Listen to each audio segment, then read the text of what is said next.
This is your Weather Extreme video for Sunday, July the 13th. Wow, the middle of July already. I'm meteorologist Brian Peters. Thanks for tuning in. And it's a somewhat complex forecast ahead. There's the Skycam image from Birmingham showing some high cirrus clouds left over from some of those showers yesterday. And we see a few more clouds down at the beach, and it looks rather quiet down there at Gulf Shores from the Gulf Shores Skycam. High pressure at the surface was over much of the southeastern United States, but we are watching the approach of a cold front. Now, in July, we don't usually see cold fronts make it all the way down through the southeastern U.S., but like we saw on July 4th and 5th, it looks like we could see that for the Tuesday time frame, and that will usher in some drier air for Wednesday. In the upper atmosphere, the ridge is beginning to slide off to the west just a little bit as we see a fairly strong trough for July develop over the eastern half of the country. Temperatures this morning are fairly warm, generally in the lower 70s. Notice a couple of sky watchers did report some upper 60s. And radar clear at this hour. We do see a few storms in the Gulf of Mexico.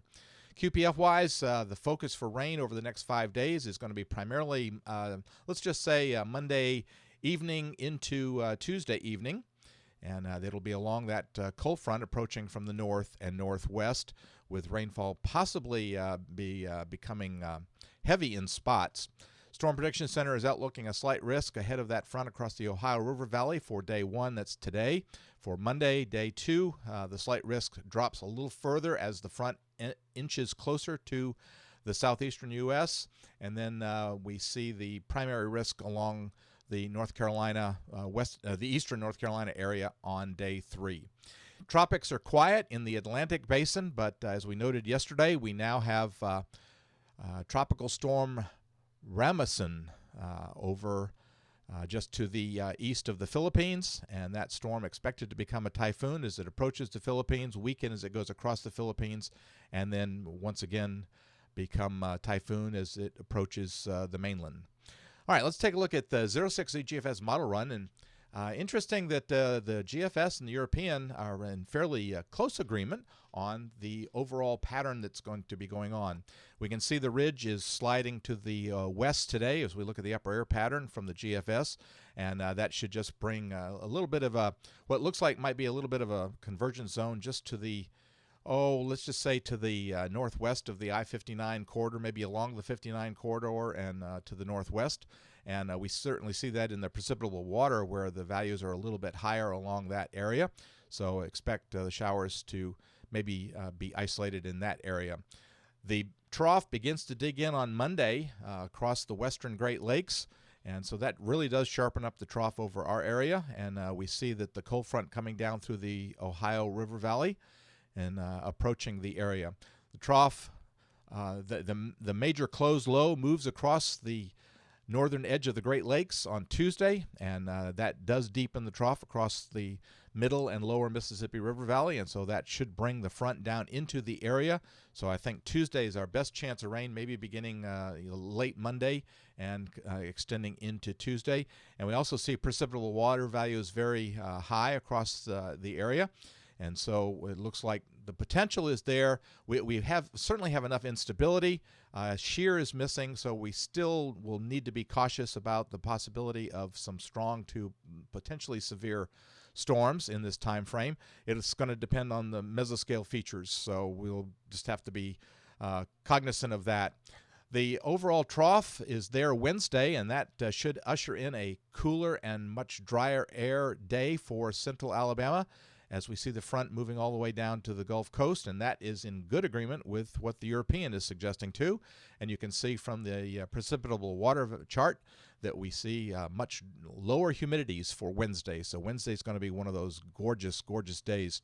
Thursday we enter a little complication here, and that is we've still got the major trough. You can see that over the eastern Great Lakes, but we also have a secondary shortwave trough coming through the flow across the central part of the country, and that is going to help to bring a southwesterly flow over the southeastern U.S. and increase our moisture. So while yesterday we were looking for perhaps 2 or 3 dry days, it looks like now at least Wednesday will be dry. Thursday may become a transition day as moisture begins to increase. And then we see that trough sharpen up a little bit as it comes across the Mississippi River on Friday.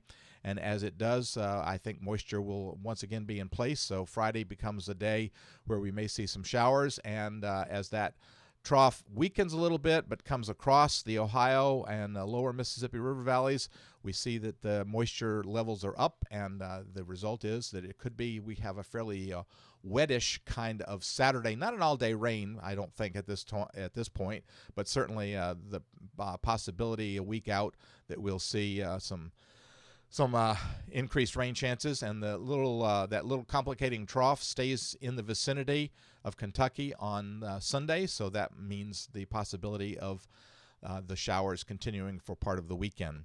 Going out into Voodoo Country, boy, there's something you don't see too often. We were pointing out the 594 contour yesterday, and there's a 600 contour. 600. Wow, that's hot. That's getting up there. Fortunately, that disappears, but we still see that 594 contour. And also the GFS keeping that major trough over the eastern half of the country. This is around the 28th, the end of July. That would certainly be hot for the west and somewhat cooler for the eastern third of the country. Well, that'll do it for the Weather Xtreme video. James Spann should be back in the saddle with the next edition first thing on Monday morning. In the meantime, I hope you enjoy this warm day today, this hot day, and stay cool. I'm meteorologist Brian Peters. Godspeed.